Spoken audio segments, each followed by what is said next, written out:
to his best of his... Je n'ai aucune idée. Je sais seulement qu'il y avait 6600 juifs à Subotica. 6000 appartenaient à la grande communauté qui était plutôt libérale.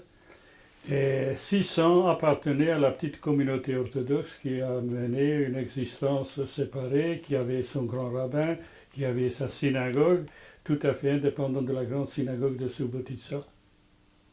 Bon.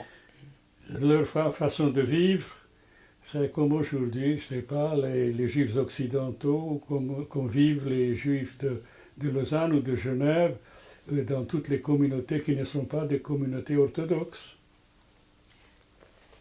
Azt mondja, hogy mint hogy nem ismerte soha a nagyapját, a Krisztáber Lacit, hogy ha egy kicsit tudnál arról beszélni, hogy a Krisztáber Laci és az anyuról, mint személyekről, akkor, de a Krisztáber Laciról, és hogy milyen természete volt, hogy nézett ki.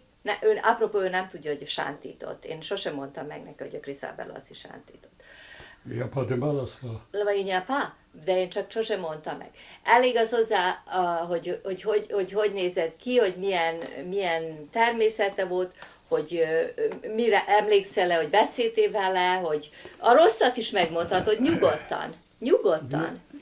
Krisztáber Laci, je l'ai connu au camp de jeunes sionistes que nous allions camper en été, tantôt en Slovénie, tantôt en Bosnie. Et là, je fais sa connaissance.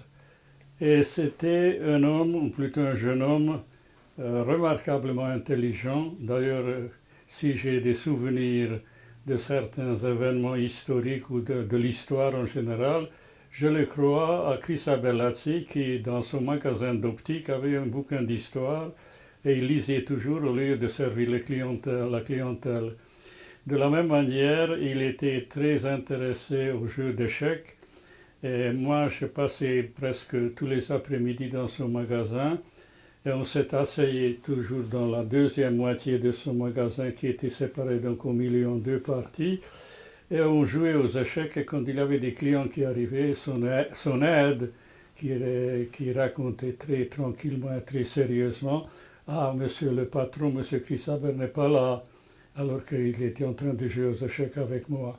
Il était très intéressé à l'histoire, il était un excellent peintre, je n'entends pas là, il peignait en tant qu'amateur, disons, et il était aussi très très fort dans la sculpture.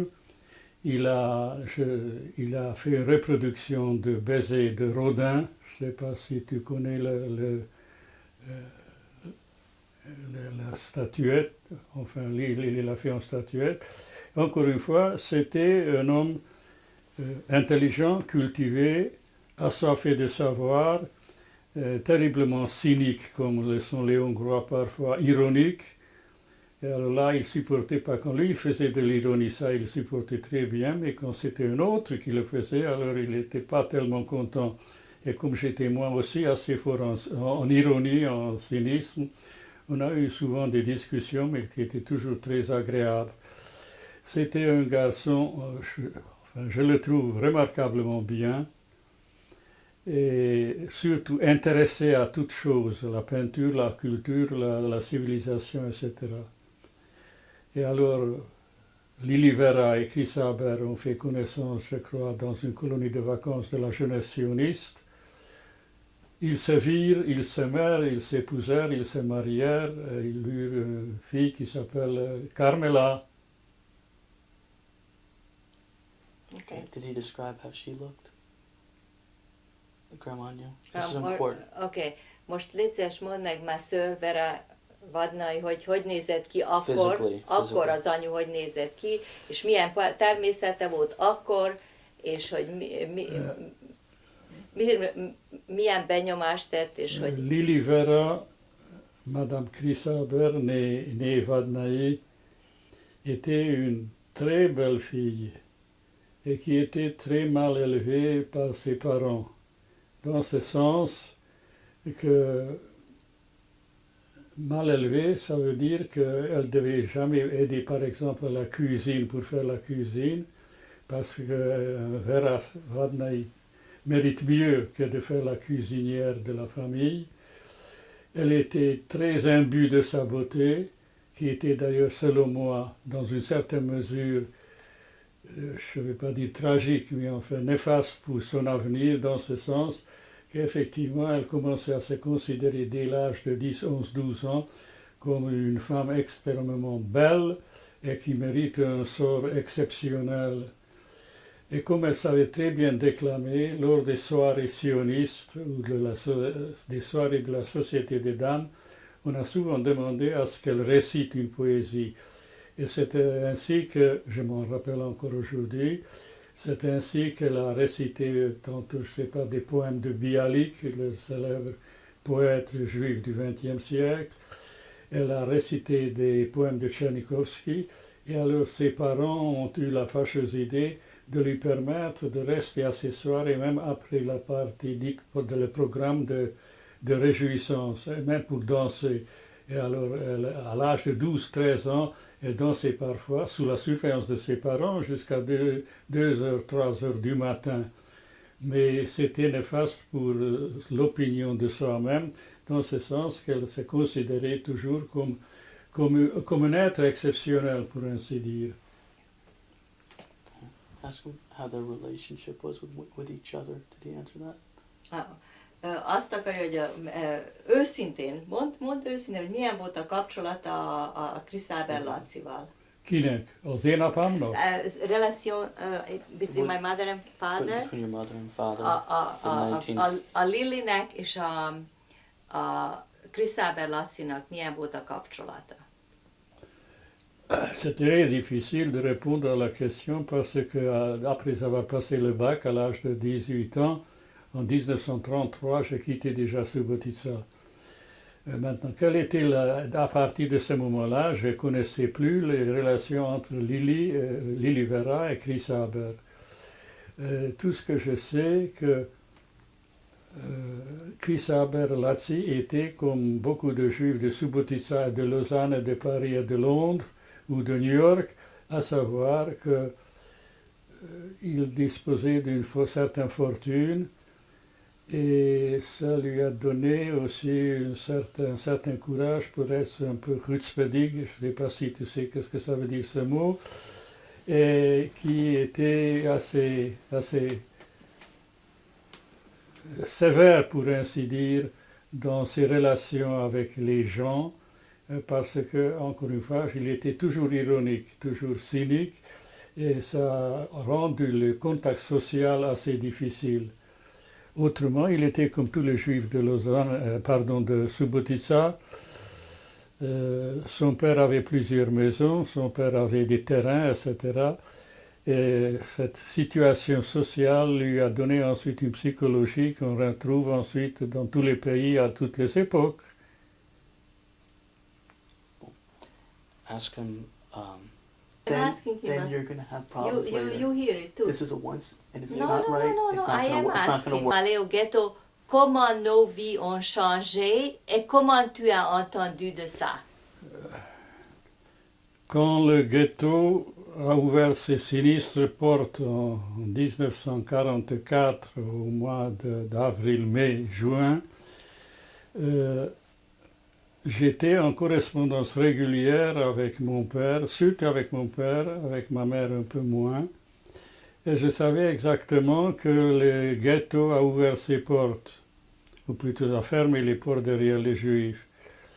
Et j'ai encore ici dans ma correspondance, parmi mes lettres, une lettre qui est adressée au début juin au ghetto de Subotica.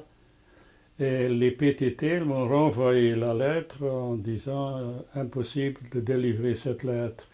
Autrement, le ghetto de Subotica était, selon moi, enfin selon mon jugement, vraiment une exception qui confirme la règle, dans ce sens que paraît-il que les juifs qui étaient internés dans le ghetto de Subotica pouvaient partir tous les matins pour aller au travail, en dehors du ghetto.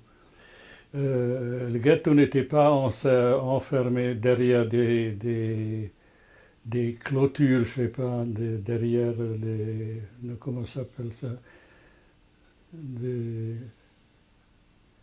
des clôtures faites de... ah. Non, je ne me rappelle pas maintenant le mot, ça m'intrigue, comment ça s'appelle ça. Non. Maintenant, ça ne me revient pas en hongrois non plus, ni en yougoslave. Bref, ils avaient la possibilité de sortir le matin pour aller au travail et revenir le soir. Ils jouissaient donc d'une certaine liberté. Bon, ils étaient entassés parfois 2 familles dans une chambre, etc. Les conditions d'habitation étaient terribles. Mais encore une fois, de notre côté, il y avait une certaine liberté qu'on ne connaissait pas ailleurs, dans d'autres camps de concentration. Et Krisaber Latsi, qui avait son magasin d'optique dans la rue principale de Subotica, avait le droit de sortir aussi pour aller à son magasin. Et il comptait le maire de Subotica, il comptait parmi ses meilleurs clients. D'ailleurs, je cite ça dans le bouquin, c'était quelque chose d'extraordinaire, c'était formidable. Alors, ils pouvaient sortir le matin, ils allaient au travail.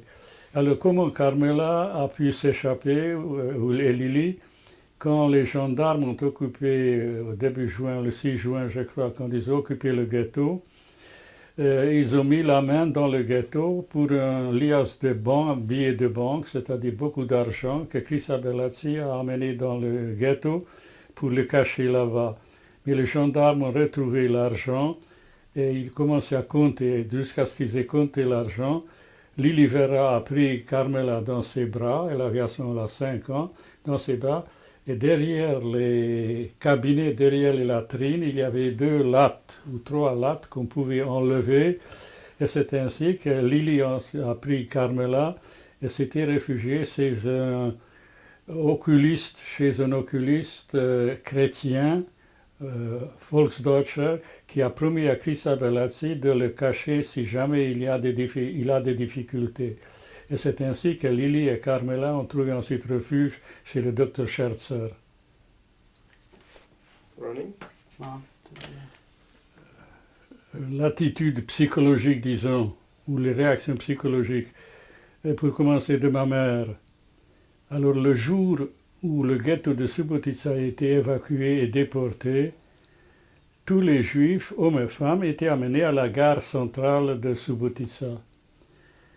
Mon père était déjà dans le wagon, dans le train, avec le ministre officiant de la communauté israélite et avec son gendre, Krista Bellazzi.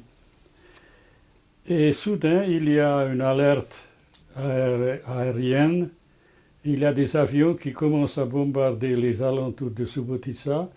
Et à ce moment-là, tous les soldats hongrois, et je ne sais pas s'il y avait aussi des Allemands, s'étaient cachés sous le train pour se protéger contre le bombardement. Et soudain, il y a une jeune femme qui s'approche de ma mère et qui s'appelle Anna Turek, qui était la fille du médecin-chef de Subotica, de l'hôpital juif, et qui saisit ma mère par la main en disant « Venez, Madame Varna, et courons ».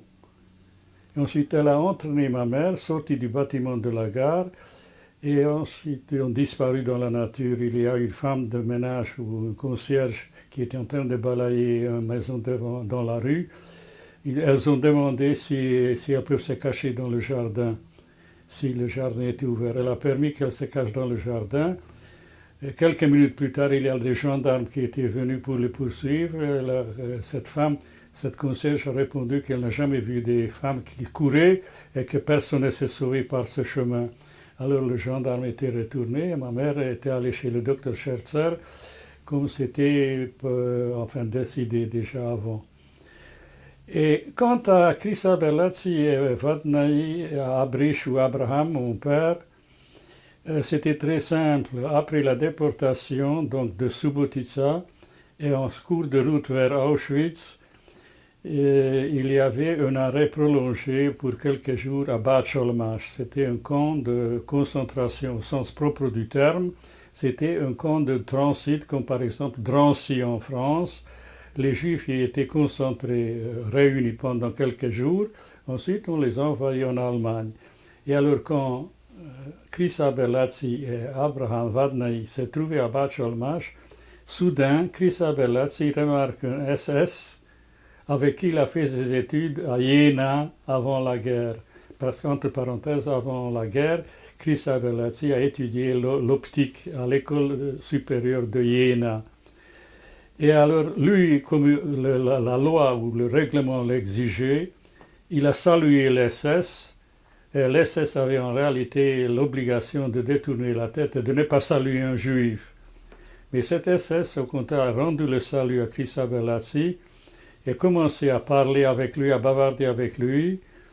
Et pour terminer la conversation, le SS dit à Chrysa et à Vadna et Abraham, écoutez, si vous avez besoin de quelque chose, je peux vous donner un laissez-passer pour quitter le camp, pour aller dans la ville voisine, pour faire des achats. Donc c'était une bonne proposition pour s'évader. Je peux vous donner un laissez-passer pour que vous sortiez, acheter quelque chose si vous en avez besoin. Et alors tous les deux ont répondu très gentiment, aussi bien mon père qu'Chrysa Bellazzi, merci beaucoup, nous n'avons besoin de rien. Ils n'ont pas compris la proposition de SS, et ensuite ils ont été déportés tous les deux à Auschwitz. Et dès leur arrivée à Auschwitz, Chrysa Bellazzi était envoyé au four crématoire, tandis que mon père était envoyé donc à rester à Auschwitz ou dans un, je sais pas, un camp satellite de Auschwitz. Et il a tenu le coup de juin, juillet, août, septembre. Au mois de septembre, il s'est senti tellement fatigué qu'il n'en pouvait plus. Et ils avaient un commandant de baraque ou de quartier qui était un peu lunatique, c'est-à-dire les jours ouvrables, parfois il disait à quelqu'un, tu es fatigué, tu ne peux plus travailler, va, je t'envoie à l'hôpital. Et le lendemain, il envoyait au camp de concentration, au four crématoire. Et c'est ainsi que quand mon père a déclaré qu'il ne peut plus travailler parce qu'il est trop fatigué, et il était trop fatigué, il a beaucoup maigri. Pourquoi? Parce qu'il était interné avec deux de ses anciens étudiants.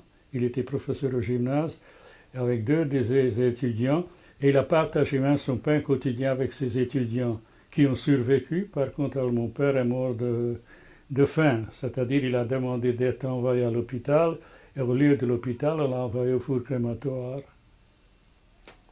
Bon, stop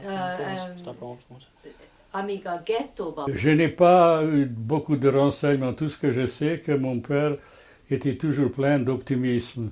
Le bon Dieu aidera, le bon Dieu aidera. Il y a d'ailleurs une de ses dernières lettres que je reproduis dans mon livre. Il avait 100% confiance dans Dieu. Ça se terminera très bien. Et alors, comme moi aussi, j'avais plein confiance dans l'avenir, ça allait très bien la correspondance. On était au diapason toujours, les deux.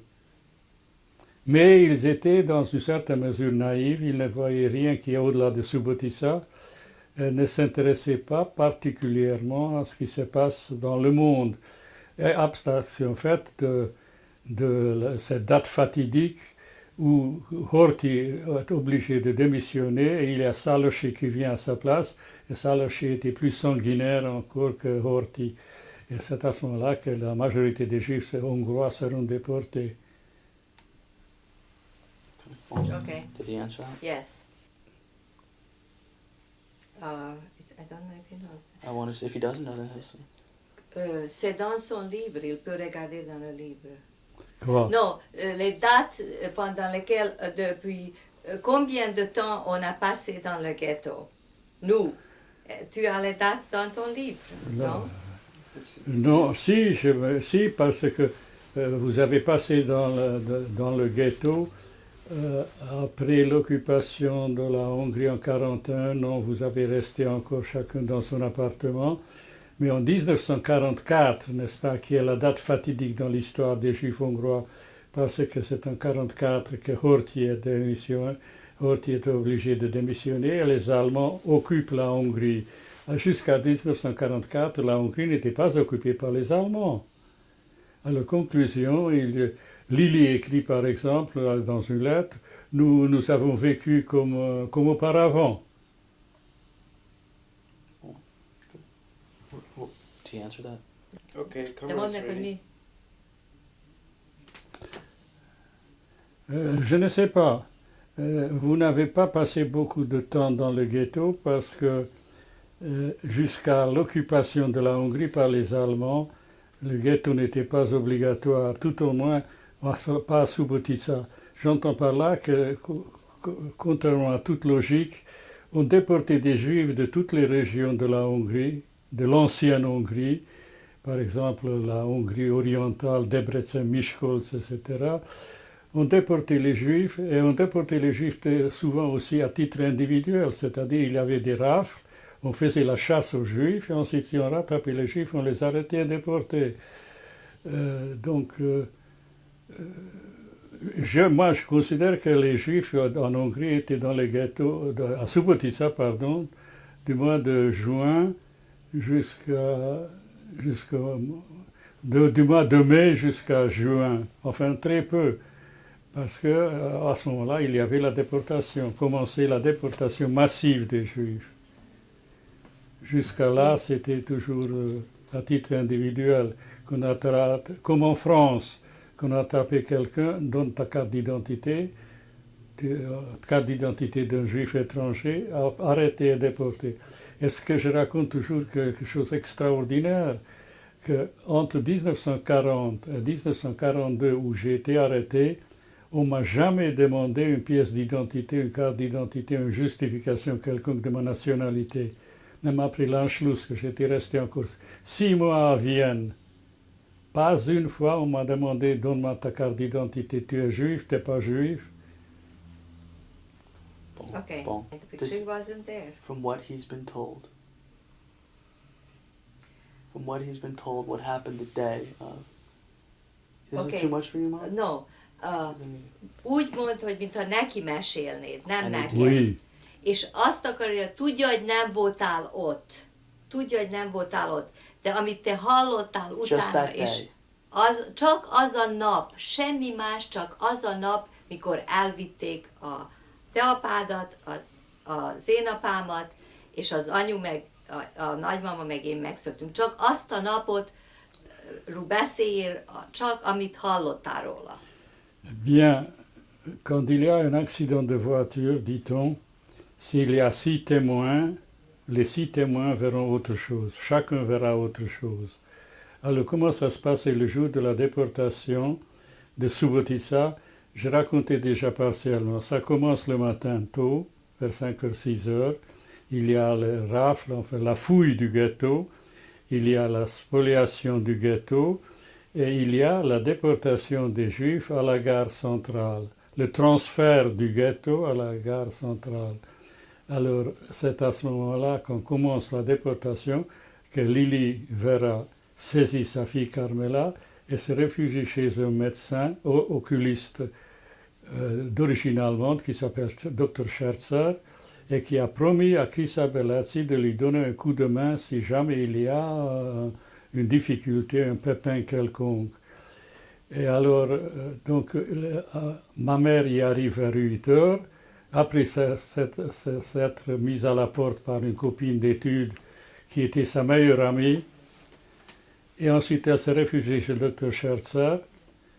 2 heures plus tard, ou un peu plus tard, il y a ma mère qui arrive, le Dr. Scherzer, et ensuite on amène Carmela dans un couvent où elle sera placée pendant quelques jours comme un petit chrétien. Et le même soir, ma mère s'en ira à Budapest pour se cacher chez un parent d'un employé de son mari. Son mari avait 2 employés ou 3, je crois. Et alors, le soir, ma mère aussi, avec un acte de naissance d'un employé chrétien de mon beau-frère, a pris le train, monté à Budapest. À partir de ce moment-là, elles ont vécu à Budapest dans la clandestinité. Bon. One thing, is his hand shadowing his face a lot? Yeah, it is, but it doesn't matter so much. The only thing. Oké, most úgy képzeld el, hogy te a Joelnak meséled ezt, que on est parti en 3 directions.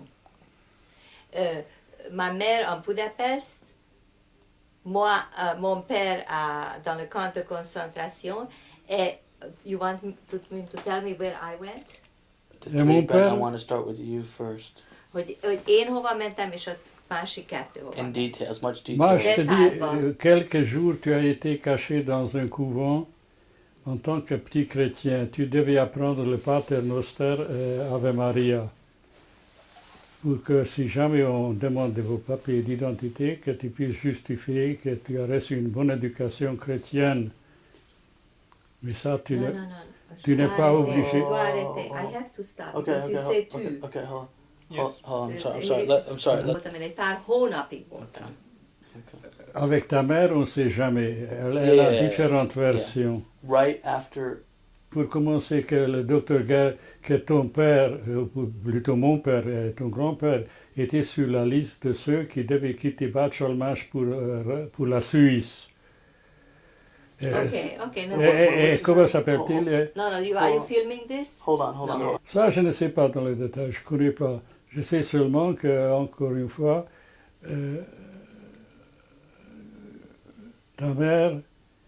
ta grand-mère, pardon, ton grand-père, et qui encore, et toi-même, vous êtes montés tous à Budapest, et encore une fois, à partir de ce moment-là, vous avez vécu en cachette dans un appartement par-ci, dans une cave par là-bas. De toute manière, il a fallu se réfugier toujours dans les caves. Alors, il y avait parfois, c'est pas 15 personnes dans la même cave, et parfois il y avait une vingtaine. Mais ça, c'est Lily doit se souvenir encore dans les détails.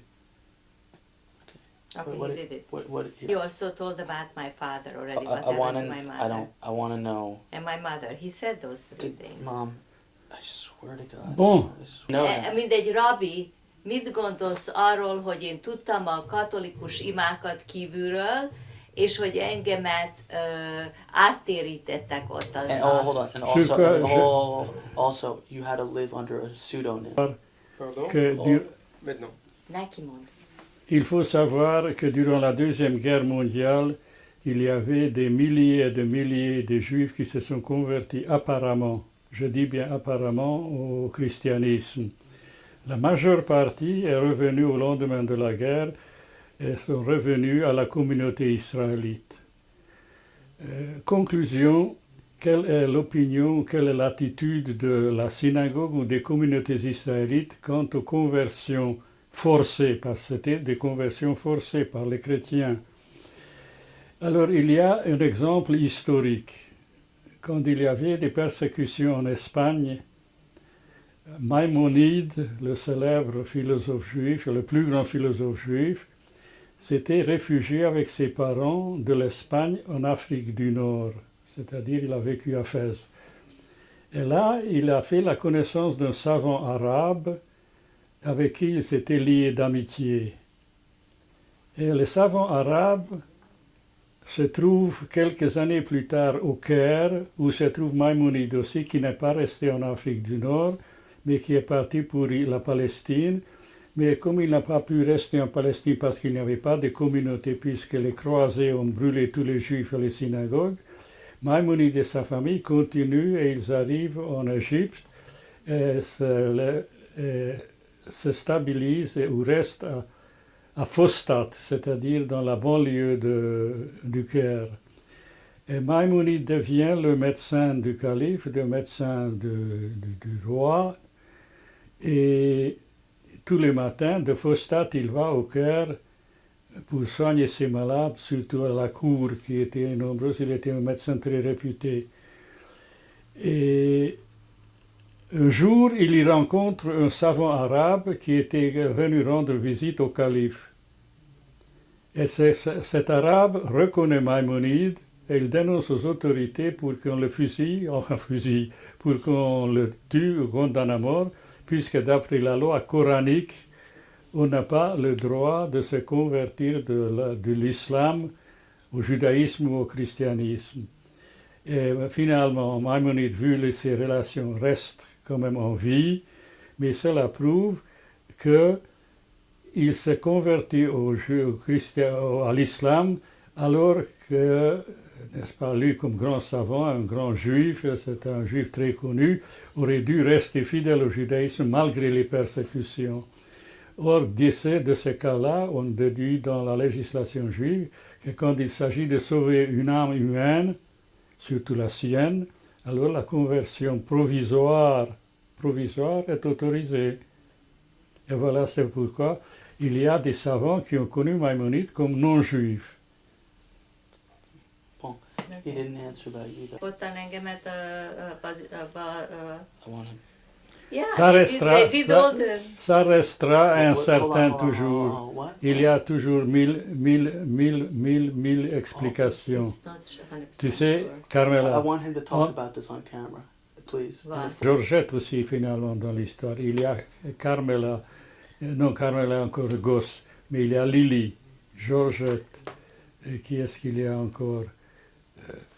Ok, ok. Ok, il y a au moins 4 ou 5 versions qui circulent. It's Okay, well. very important to Ani, talk hogy about. te nem hallottál róla, And how do you ezt know? mondd meg How do a you kamerán know? a Joelnak, hogy te nem vagy benne biztos, hogy ezek, mikor ott voltam, hogy erőszakkal áttérítettek, és hogy nem vagy benne biztos, hogy nem térítettek át, és hogy az számít-e valamit, vagy nem számít. Explain it even if you are converted. This is interesting. I never knew that. És a Joel pedig erről még nem hallott erről a részről, hogy én amikor ott voltam a zárdában. Ça c'est connu seulement, je te dis encore une fois, il y a chaque jour une autre version, une autre Ok, différente. alors dis ça à Joel. Dis ça à Joel. En français. En français, En français. en ce qui concerne la conversion de Carmela ou non, de toutes les manières, ça n'a aucune importance. Parce qu'il s'agit de mineurs pour commencer. Et deuxièmement, quand il s'agit de sauver une vie humaine, il est permis de changer de religion à titre provisoire. À titre provisoire. C'est ainsi que j'ai à Lausanne aussi 2 ou 3 familles où les femmes sont restées chrétiennes. Et comme j'ai aussi quelques familles où la femme est revenue au judaïsme après la guerre. Et de toutes les manières, ce n'était pas défendu quand il s'agissait de sauver sa vie. Parce que sans cela, on aurait pu compter aujourd'hui non pas 6 millions, mais 12 millions de déportés. Okay, good. Bon. So Tu ne connais pas la sœur la sœur supérieure qui m'a gardé, mais Ta mère, non, qu'est-ce que tu penses, dis à Joël, qu'est-ce que tu penses d'une personne que tu connais pas, mais une personne qui m'a pris et qui m'a gardé? qu'est-ce que je pense d'une personne pareille? Moi, je pense beaucoup de bien. Je trouve ça formidable.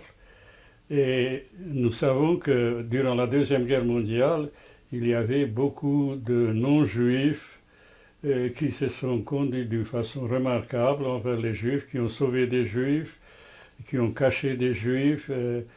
Dès lors, qu'est-ce qu'on peut penser? On peut penser seulement de bonnes choses. Je n'entends pas la juger d'une façon absolument positive que des gens. D'ailleurs, c'est dommage que vous ne serez plus là. Dans 2 semaines, il y aura une grande fête à Genève ou à côté de Genève pour un tzaddik umot haolam, ce qu'on appelle dans la terminologie de Yad Vashem, un juste des nations, c'est-à-dire des chrétiens qui ont rendu service aux juifs, qui ont caché des juifs, qui ont donné des faux papiers aux juifs. J'ai encore aujourd'hui des fausses cartes qui apparues dans le journal de Lausanne. Et donc, on ne peut penser que des choses comme absolument positives. Finalement, ces gens-là ont mis en danger leur existence. where did?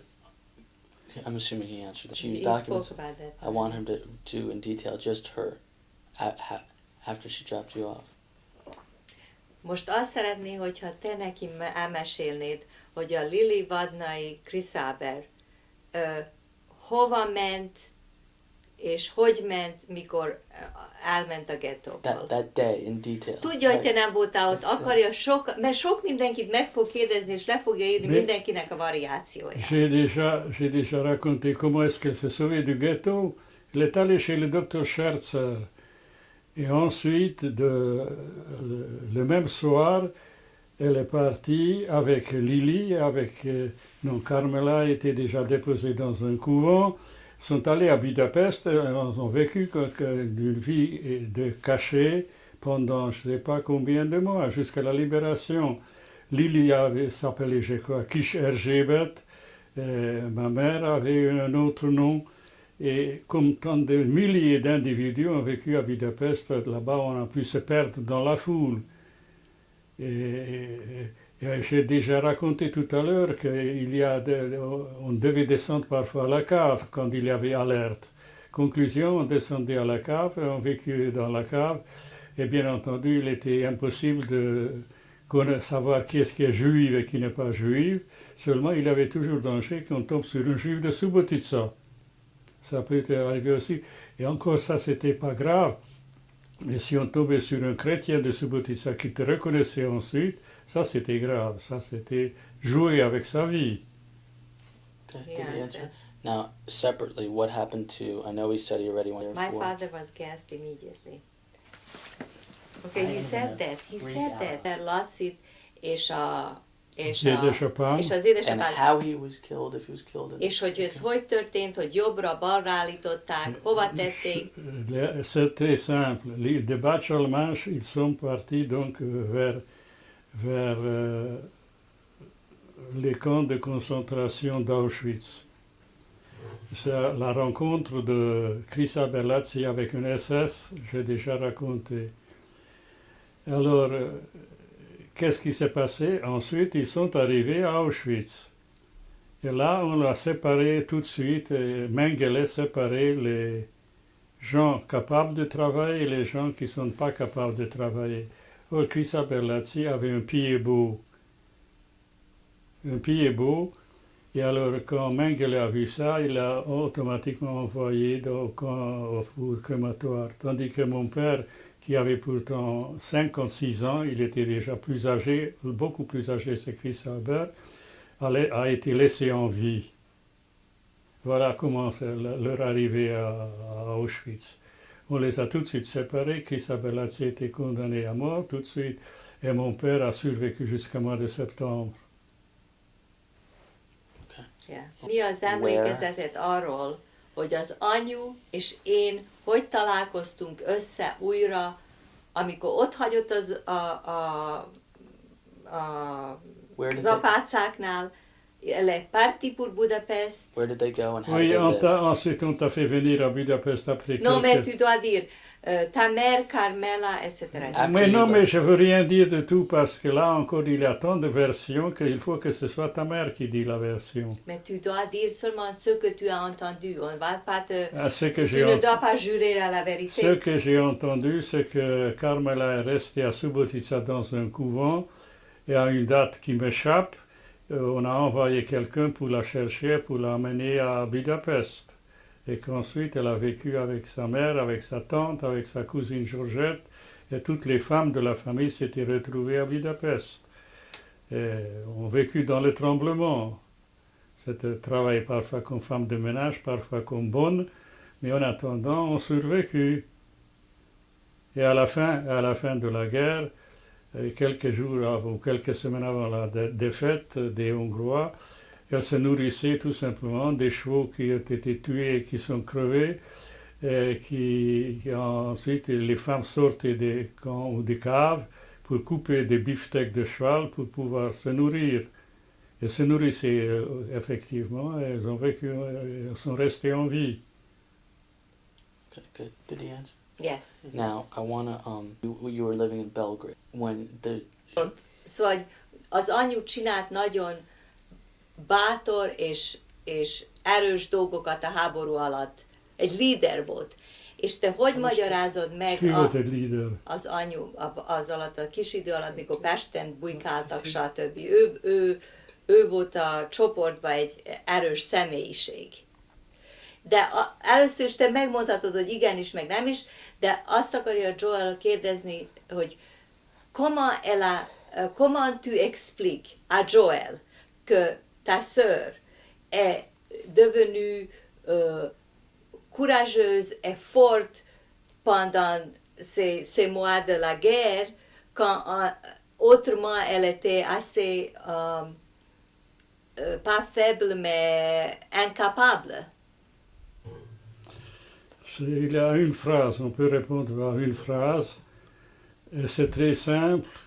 Pendant la guerre, et surtout à l'époque où elle s'est cachée à Budapest avec Georgette, avec toi, avec Yolande, etc., elle n'avait pas de temps de s'occuper de sa petite personne. Tout simplement.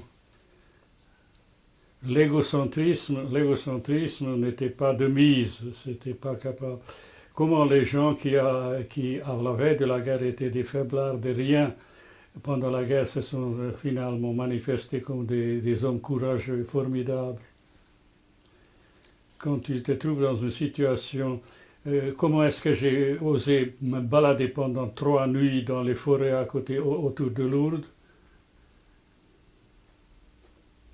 Et on n'avait pas peur, on a dormi dans je sais pas, des bâtisses des paysans où ils entreposent leurs outils, etc. Et on était courageux tout simplement parce qu'il n'y avait pas moyen de faire autrement. Okay. How did he answer that? Elle vit aussi dans des conditions extraordinaires. Comment dire, elle fait aussi preuve de beaucoup de courage. Okay. Ask. Je ne sais beaucoup rien. Alors tu dois dire ça.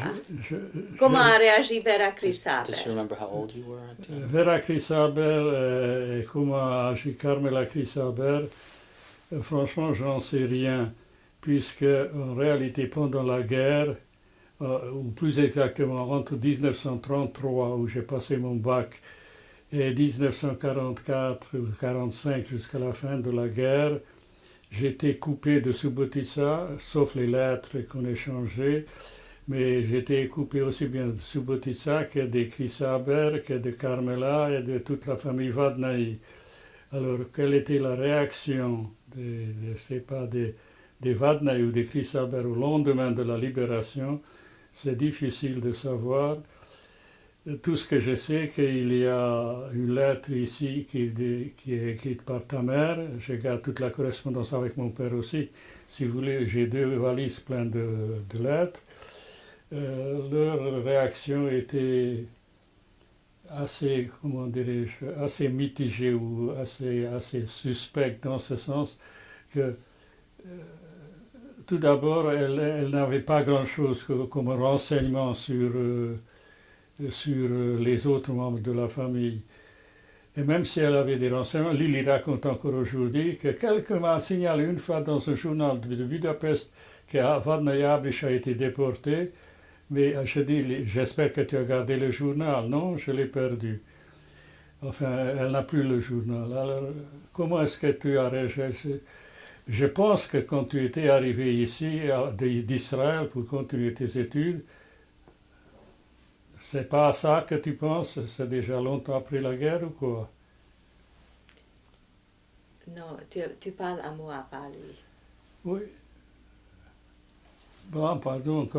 Quelle était la réaction, quelle était l'attitude de Carmela de Vera Senesh? Je ne sais pas, parce que je les ai revus seulement 2 ou 3 ans après la guerre. Et à ce moment-là, il y avait déjà un changement dans leur mentalité, dans leurs opinions et dans leur réaction aux événements de la Deuxième Guerre. Okay. Okay. Very good. C'est seulement 25 ans après mon bac, c'est-à-dire que j'ai passé mon bac en 1933. 43, 25 ans plus 53, tard- seulement 58, tu étais en Yougoslavie? 58, oui. He was only in 1958 for the first time in Yugoslavia. From what he had heard about Subotica after the war? Mit hallottál, qu'est-ce que tu as entendu de Subotica après, juste après la libération? Qu'est-ce que tu as entendu de l'atmosphère à Subotica? Raconte-le. How many Jews? Combien de Juifs ont survécu, etc. Avant la guerre, il y avait 6 000 juifs à Subotica, dont 600 orthodoxes. Après la guerre, il en restait peut-être 800, maximum 1000. Mais les juifs de Subotica ont émigré, sont montés en Israël, sont allés en Israël avec une autorisation de Tito, qui avait pour bras droit et pour meilleur copain un juif, et Tito a permis aux juifs d'aller en Israël. Et c'est comme ça qu'ensuite tous les juifs, sauf qu'il y avait des femmes chrétiennes, et sauf qui vivaient en mariage mixte, sont restés sur place. Leur mentalité était évidemment la mentalité des juifs assimilés. J'ai rencontré un copain, un de mes meilleurs amis, qui était là à Belgrade, j'ai rendu visite à Belgrade. Il était là, il était dans l'armée, colonel dans l'armée. Ensuite, il n'a pas pu partir parce que les colonels, les officiers devaient rester en Yougoslavie. Il y avait la fille du grand rabbin orthodoxe de Subotica qui s'est mariée avec un général chrétien. Il y avait quelques rescapés qui sont restés, comme aujourd'hui encore. Il y a quelques-uns qui font vivre la communauté israélite de Subotica. Hiányszerű. Okay. What year did Grandma Anyu meet the new Latsi? And how did they meet? What year and how did they meet? How did they come to know each Mit other? hallottál te erről, hogy mikor hallottál? És ennek meséld, és a neveket mondd. Ce que j'ai entendu, c'est que Krista Bellazzi et Vera Vadnai se sont rencontrés pour la première fois à la colonie de la jeunesse sioniste qui a organisé sa première colonie à Kamnik en Slovénie. Et c'est là-bas qu'ils ont fait connaissance, mais je n'en suis pas sûr de cette version. Parce que après la guerre, chacun racontait autre chose. Hold on one sec. Après la guerre, j'étais déjà à Vienne au moment où ils se sont fiancés. Et j'étais revenu à Subotica pour leur mariage. J'assistais à leur mariage. Je parle pas de Kristábel Laci, je parle de Szenes Laci après la guerre. Ah, Szenes Laci, ça, je ne sais pas combien d'années après la guerre on fait connaissance. Seulement d'après le livre de Lily, qui est très poétique, très poétique, elle voulait rattraper, pour ainsi dire, la perte du peuple juif, et tous ceux qui sont morts pendant la Shoah. Et alors, pour avoir des enfants et pour se venger, pour ainsi dire, pour venger le peuple juif, que Vera Szenes a décidé de se marier avec la Szenes László, Szenes Laci. Hold on. Did he answer? Yes. Stop. Did he? Explique comment ça s'est passé I didn't avec know. le communisme. Avec le communisme, comme dans tous les pays, comme en Russie et comme, je ne sais pas, en Pologne, un pays communiste, c'est automatiquement une prison.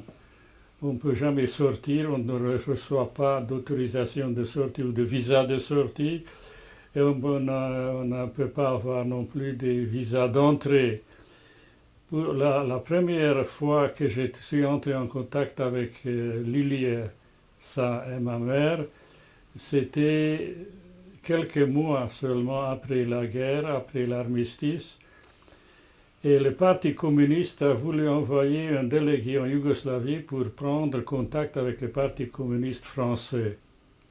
Et comme par hasard, ce garçon était un juif que je connaissais très bien. Et surtout, je connaissais bien sa mère qui avait un atelier de couture. Et alors, ce Bleicher, il s'appelait Bleicher, il est allé en Yougoslavie comme délégué officiel du Parti communiste. Et il a assisté à des réunions. Et à une réunion du Parti communiste, il a pris la parole pour dire combien il était étonné de voir qu'ici tout le monde se promène avec des pistolets, des revolvers dans la ceinture, alors que maintenant c'est la paix, et il faut prêcher la paix et oublier le passé, pour ainsi dire.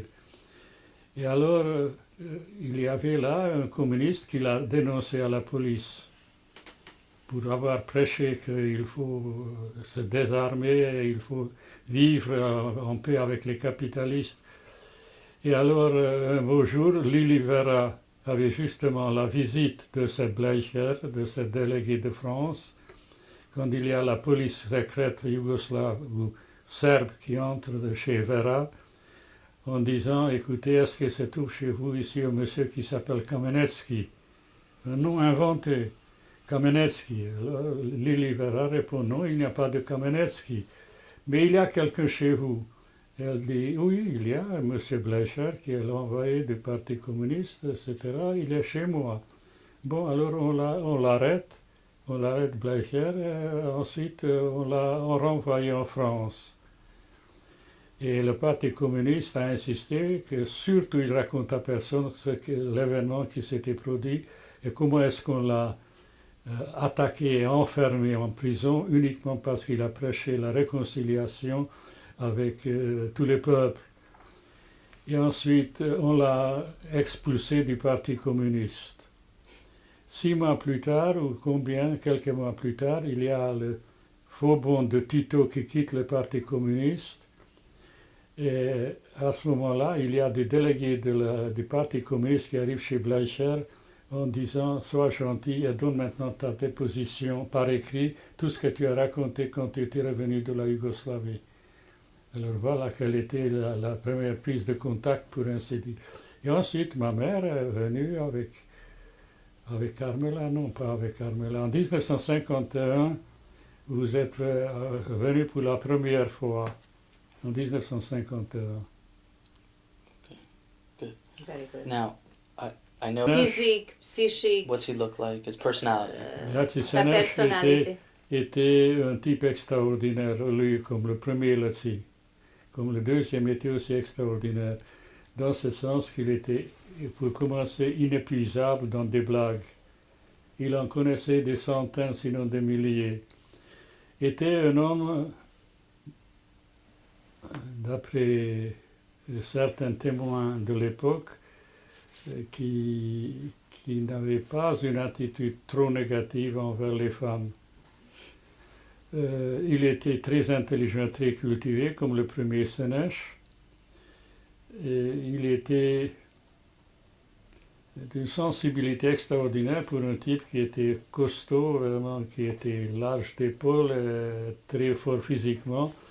Mentalement ou spirituellement, il était pas faible, mais il était accessible, disons, à beaucoup de doctrines. Il était un humoriste extraordinaire. Il ne pouvait pas prononcer 2 phrases sans raconter une blague. Et c'est tout.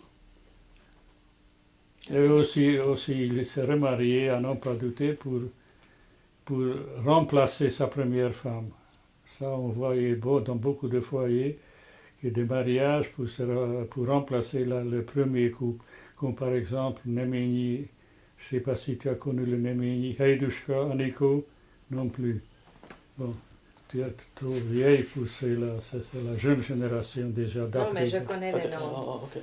So he answered that. Yeah. Okay. Second Laci. Le mariage, most meglássuk, hogy milyen okos rabi vagy. Le Tell him to be mariage, truthful. dis la vérité, le mariage de Vera Seneș and Ladislav Seneș. Well, hold on. Vera Seneș, Ladislas Seneș. Before you answer that, read this to him. Várj, I'll hold it up. egy percig csak várj, mert And ezt then el we're gonna akarod jól get lassan. moving. Dites encore. Mom, Je sais pas si comment. This is once a lifetime, so when she Okay, just shut up, Joel. Now everything is fancy nice. Oui, je Laci. connais. okay, he knows. connais. Okay. Je trouve que ma sœur a eu tort, dont j'entends par là, de raconter noir sur blanc. Je commets aucune indiscrétion, moi. Mais ma sœur qui écrit que je sais que je serai malheureuse dans cette union, mais je l'épouse quand même parce que je ne sais pas qu'est-ce qu'elle raconte.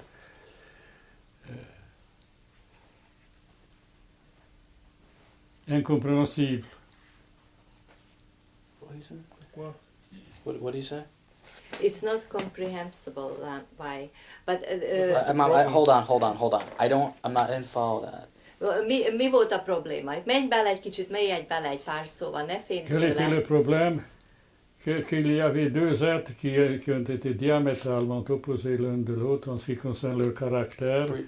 leur éducation, leur comportement. L'un était d'une sensibilité extraordinaire, c'était ma sœur, enfin Madame Seneș Laci. L'autre, le mari était Lily dira que c'était un éléphant, je sais pas, juste le contraire d'une femme sensible. Alors, c'était, selon moi, condamné, non pas à mort, mais condamné à une conjugalité un peu difficile.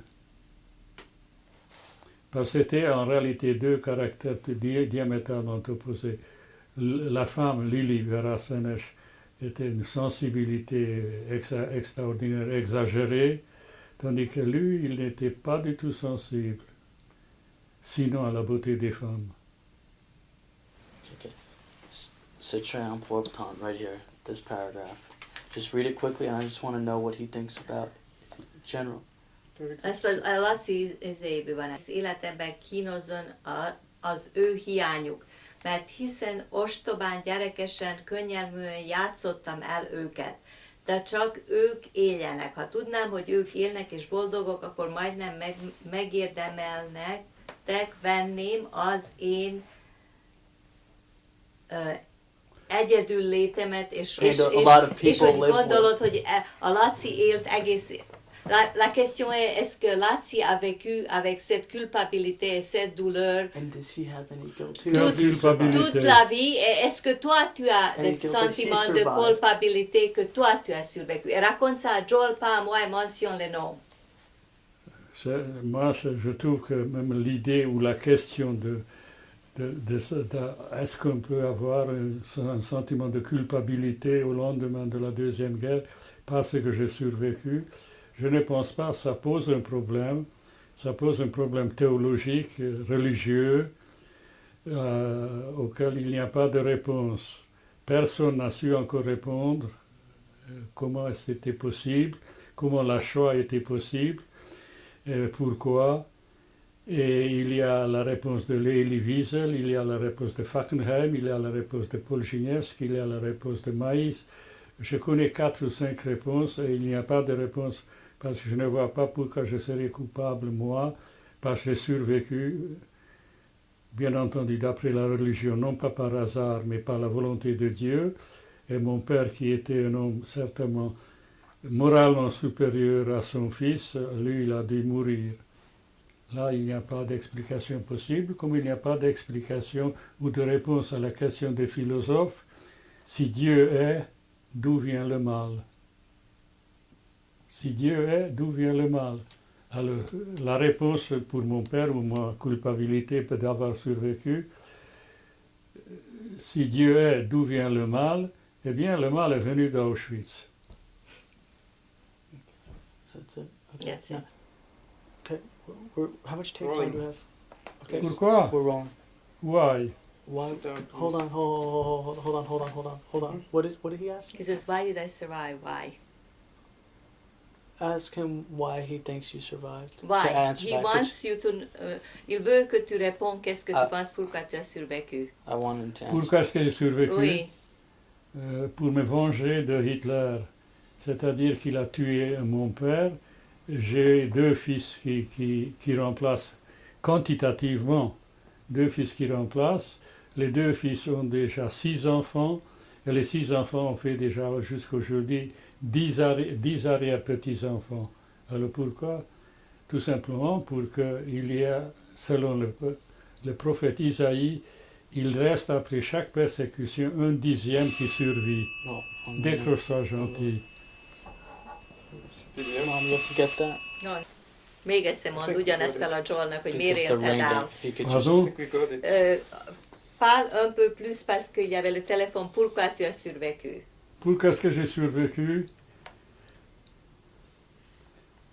Je dis, il y a, selon moi, une loi quasi immuable qu'au lendemain de chaque persécution, il y a une renaissance, une résurrection du peuple juif parce que les souffrances provoquent une réaction d'un côté salutaire dans ce sens qu'on se venge d'une façon pacifique.